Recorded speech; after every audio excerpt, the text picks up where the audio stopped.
নমস্কার, কেমন আছেন আপনারা? আজ আবার চলে এসেছি একটি মিনি ব্লগ নিয়ে। কাল ছিল রবিবার, তো স্বাভাবিকভাবে কিছু প্ল্যান ছিল ঘুরতে যাওয়ার, ওখানে গিয়ে খাওয়া দাওয়া করার, ব্লগ করার।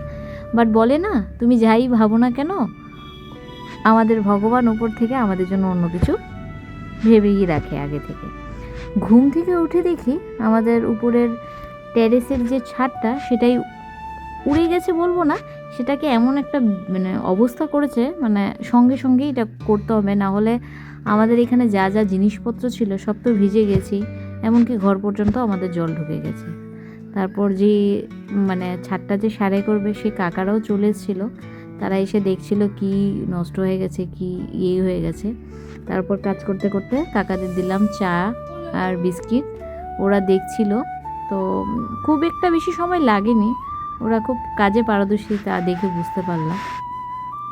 আমাদের আর কখনো এরকম, আমি অ্যাটলিস্ট এমন পরিস্থিতির মধ্যে পড়িনি বা কখনো দেখিনি। তো এর আগেও বড় তুফান এসেছিল এখানে, বাট তখন কিছু হয়নি। কাল যে ঝড় এসেছিলো অতটাও প্রবল ছিল না, কিন্তু কালকের ঝড়েই এটা একদম এরকম অবস্থা হয়ে গেছে।